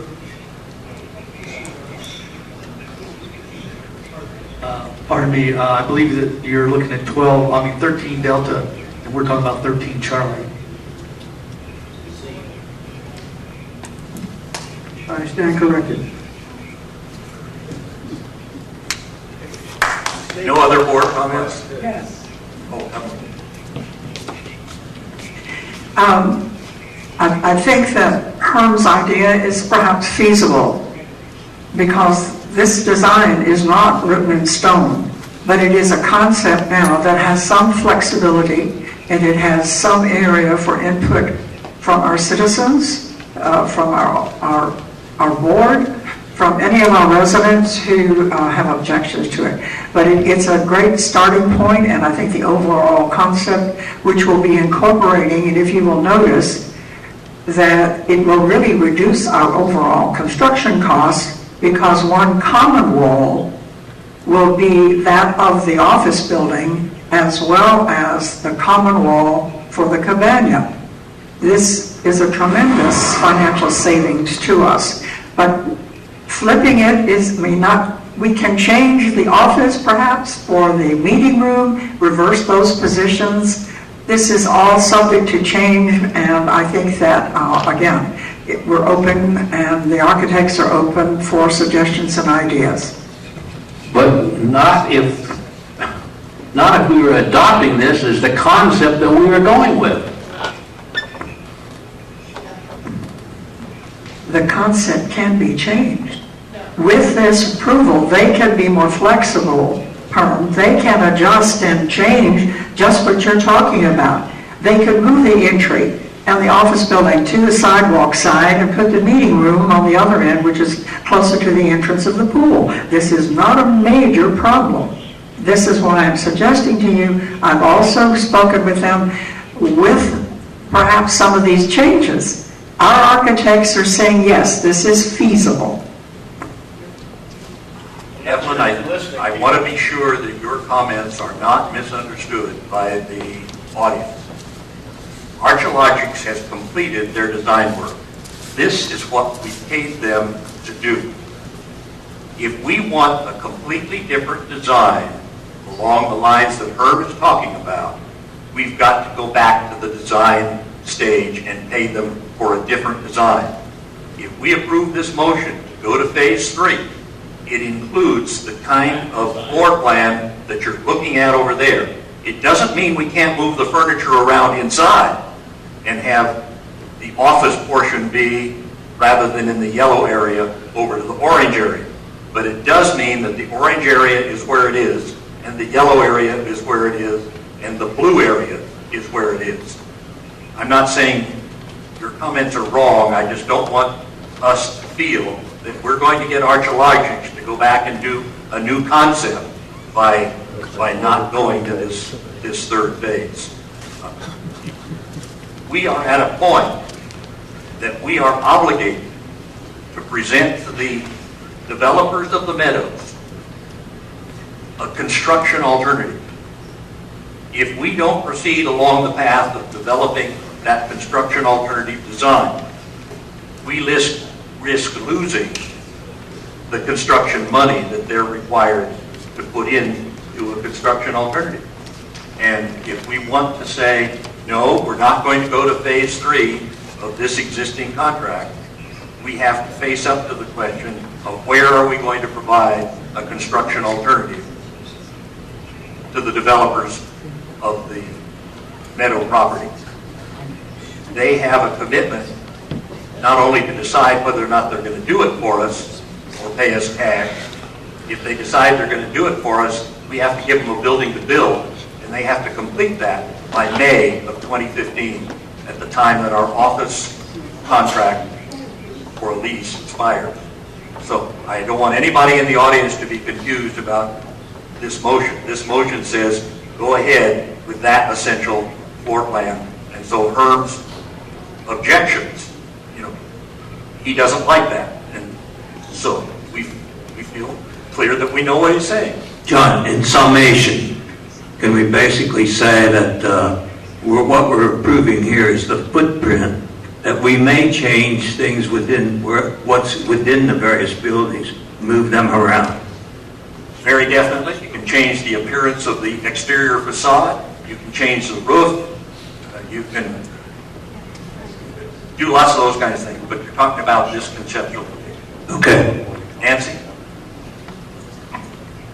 I'm now a member of the FIC. I was not a member, and maybe I didn't pay close enough attention to when this started, although I thought I did.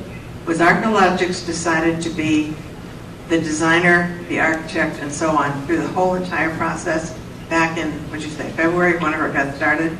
Or I don't know, whether the FIC was even consulted about this building. My understanding is the board totally bypassed the FIC in preparing any of this and just took it on themselves. The board assigned the process of developing a construction alternative to the OCDC subcommittee that worked with the developer regarding this contract, and the board asked them to follow through with a contract for the design of a proposed building. So the yes, FIC it bypassed the FIC. So the FIC had nothing to do with it at all. Right. So then my other next question is Archeologics the only possible designer for this project forever? No, we can throw them out and go out to design development from an entirely new contract. Nothing requires us to go to phase 3 of their existing contract. Okay. I don't totally agree with Herm, but I think he's mostly on more the right track. I personally think this design stinks.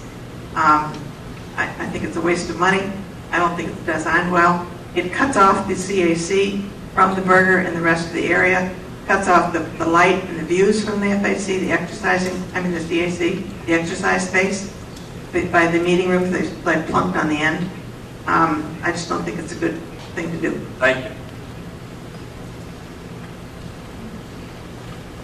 Bob Giddings again, J.C. Lane. I know I can't convince anybody on the board or in the audience that disagrees with me, but when I came to the meeting where Archeologic and John made a presentation of these schematics, I was very impressed. I refer to it as kind of the Swiss Army knife building because it accomplishes so much.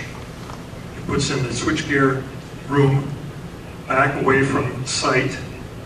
It gives us the cabana wall that somebody else pointed out here very inexpensively. It gives us additional meeting rooms that can't be cut off, or that can be cut off from the administrative part, so we can use bathrooms, meeting rooms, and a conference room also in the evenings or on weekend. And there are several other points I can't remember right now, but I want to also mention the context that we've spent a good part of this meeting talk about experts and their opinions, and seismic and structural issues on other of our buildings. And then we consult a professional firm, just like all the other firms we've consulted for advice and guidance. And they have no, quote, skin in the game except their own contract, of course. And they come up with a design that was not there to wipe out a green sward or diminish the look of Berger or the CAC. And they came up with this. And I think it deserves a good, strong look from all of us and an open mind, because it accomplishes so much in one building. I wish I brought my list. I didn't expect this conversation today. But I would like people to recognize the efficiency of this building and what usefulness it will bring to us in the near future. Thank you. Noel Lyons, Hillsdale Drive. A couple of things. I want to first comment to John's remark about the timetable. It seems like if the board continues down the path of that they're looking at for locker rooms and for West Rec, we do have a project that can take advantage of the construction offer from the Meadows developer. And so I don't think we want to get stampeded into this project because of that other issue with the Meadows developer. As far as this goes, I tend to agree with Bob that it's a marvelous solution that they came up with for a first pass. And I don't think it's the best solution we could come to. And this is a major project of the central the central heart of Oakmont. And to commit to a design phase at this point when we have not looked at taking one more pass and say, Archeologic, my God, you really opened our eyes to what you can do. But what more could you do if we looked at, for example, are all of the parts of the CAC being used the best way they should be used? Or should we be swapping things out? Is it possible, for example, that some of the recreational items move to the front of the building and the office move back to say where the cards and the computer rooms are. I don't know, but I think that it's short-sighted to not ask those questions before we commit to this kind of a project. Another example I'll raise, and then turn the mic over. The lobby that we have, we had plans when CAC was developed how that lobby would be used.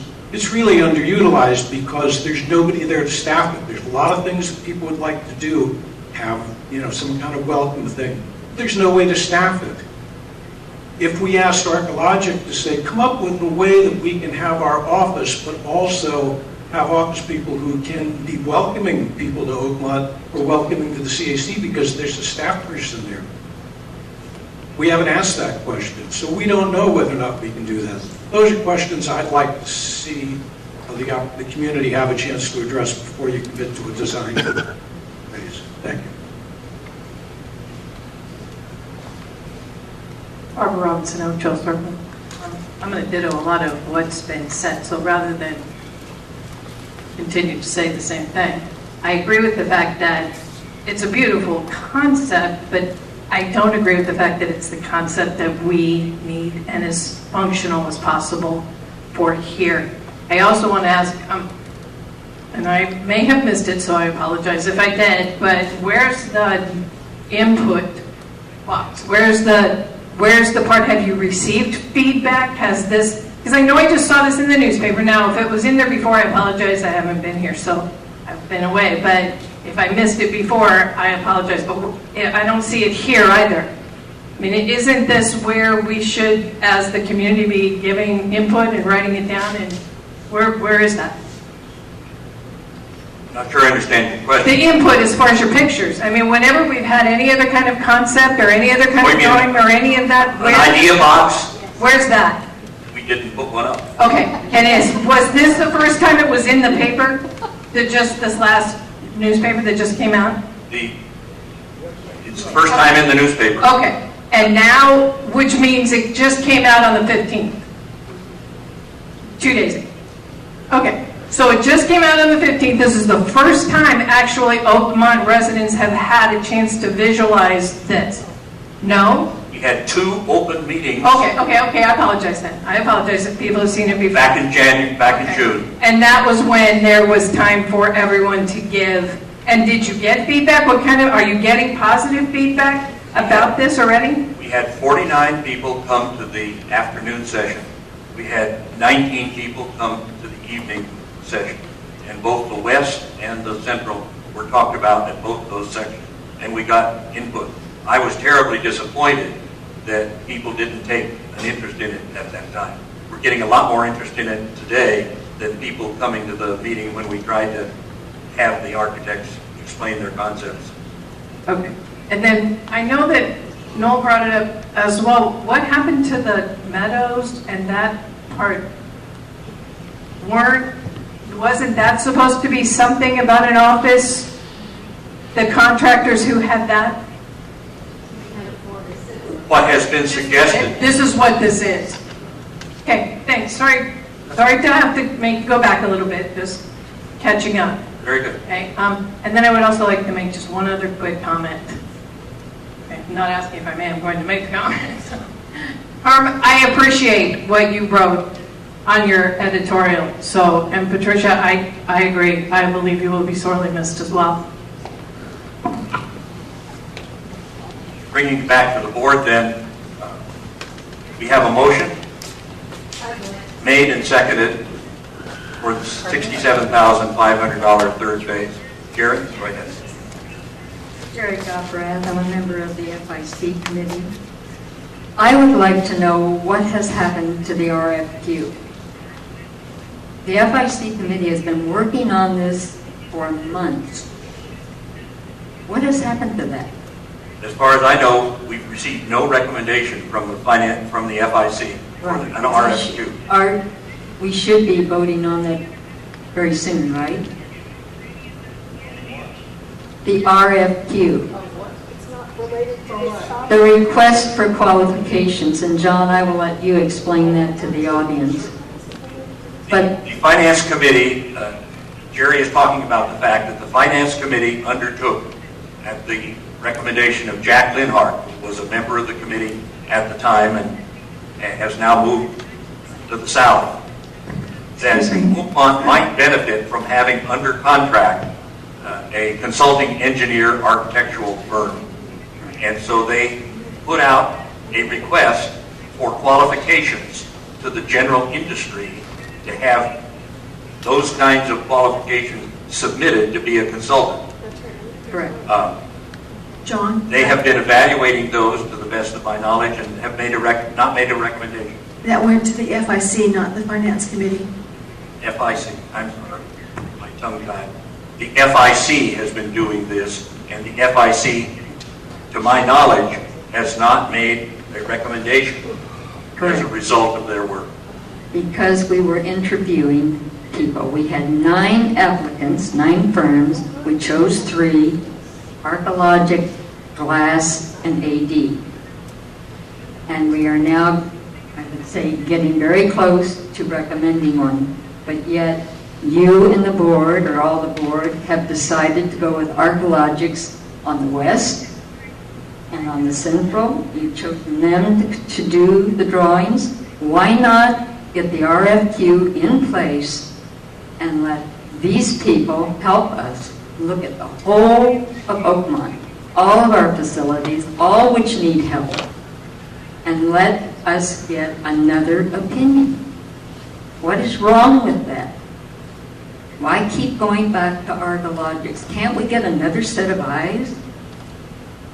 I think the only way I can answer is we can always get another set of eyes.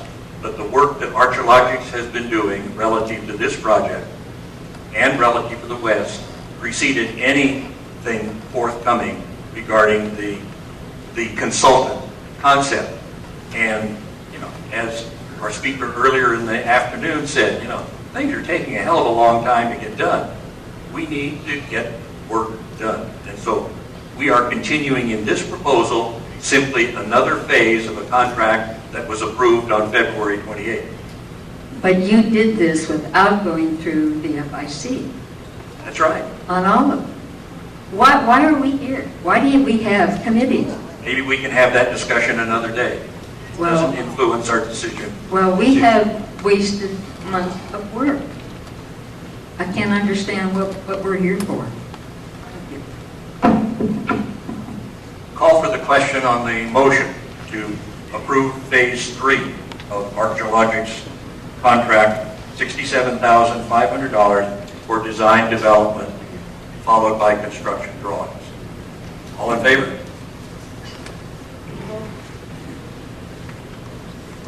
I count 6, 1. Thank you. Contract is approved. In addition to this contract, we face the question of the transformer and the switch equipment that's located in the cage in the parking lot. When the forensic analysis was done, they identified the need to replace that 60-year-old gear. In that process, the board considered having Axis also do the electrical engineering work involved in the relocation of the transformer and the switching equipment. At one of the planning meetings involving the Plaza project, where all the parties from Axis and their subcontractor, the electrical engineer, and Hogan Land Services and the landscape architect and so forth were in attendance, the discussion came up about including the electric switchgear in the reconstruction of a central building. And the electrical contractor, Hansmeyer, associated with the Axis firm, said as long as you're doing that, I should withdraw my contract responsibility for doing the electric switchgear, and that should be done by the electrical engineer that's working on the building. When I talked to Archeologics about that particular component of their work on this third phase, they said we can do it 2 ways. We can have the electrical engineer, Ray Slaughter, who is part of our team for the electric requirements of the proposed new central building, do that work under our contract. But, you know, in fairness, we have to administer that and put on an overhead fee. We would be willing to consider him as a member of our team to continue to do the basic work for the building, but you could be pennies ahead or nickels or dollars ahead by contracting with him independently to do the electric switchgear work, which includes the design of the equipment and the routing and trenching of the cables that connect that equipment to our burger auditorium and the pool structure and the central. And so I have asked Ray Slaughter, as a member of their team, to provide us an independent proposal. So item 13D is what we would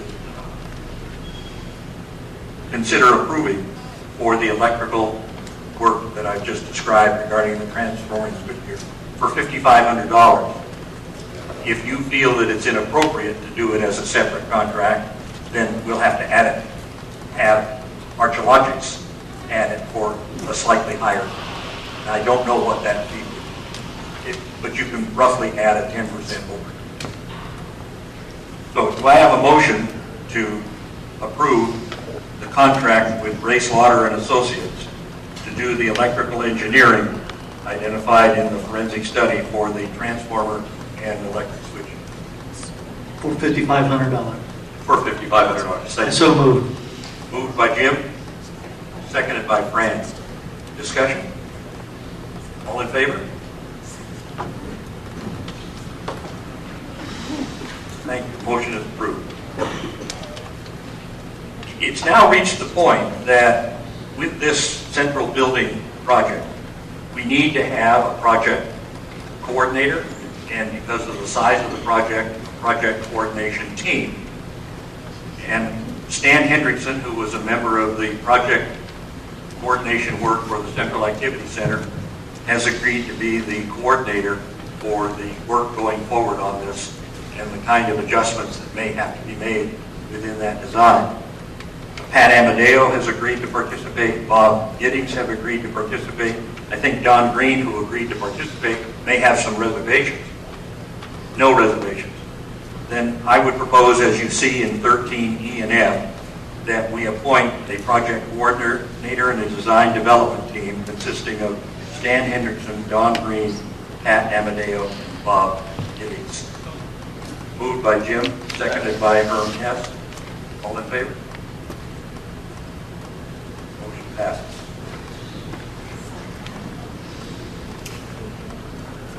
We're now down to a future board meeting agenda recommendations. I have noted here that we have a tabled item to come back to regarding the structural corrections at West. Do we have other things, Mr. Secretary?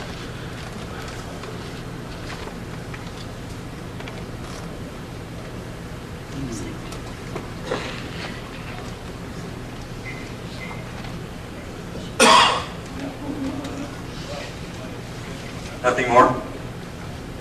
Question. Yes.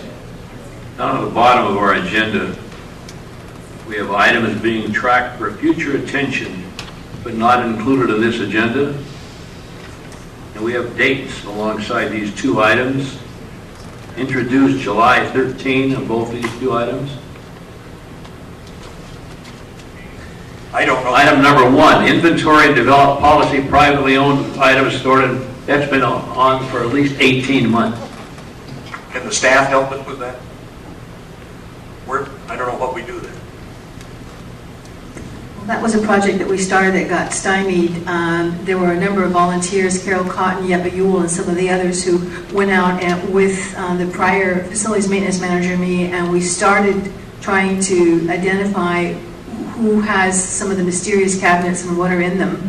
And we got bogged down with other projects, so it is at a standstill until it gets pulled back up again. We've inventoried, labeled, and tagged all of the OVA-owned stuff, but we have a lot of things that we don't know who owns them, and we have a lot of locked cabinets that we don't know if anything is in them and who owns the padlocks. And that's addressed in your manager's report, isn't it? Yes, it is. Yes, thank you. So until, I mean. I was only commenting on this date, July Yeah, 13. I don't know how that got there. I think that's just a process typo because we move things around to make the agenda fit. I mean, I think that's just, it just got slipped. Both of those are older than today's date. One-page agendas have their limitations. John, over here. On future agenda recommendations, I'm not sure whether this would go there or it would go to a workshop, but we need to talk about the East Deck Rec. A future East Rec Deck. Yes. East Rec Deck. That's a future agenda item. I'll put it down. And thank you for your exploratory work along with Jim on this. Jim Cotton. One other possible agenda item, what have we done about, we published the procedures, for the committee procedures, I believe. When is that coming on the agenda? Next month. Next month? And are we going to settle the liaison situation at that time? I hope so. Okay, thank you. There being no other items brought forward, we're going to adjourn to executive session, and the only items on the executive session agenda involve some collection referrals or action. I will be bringing up a personnel item today. An executive session. Thank you. Stand adjourned.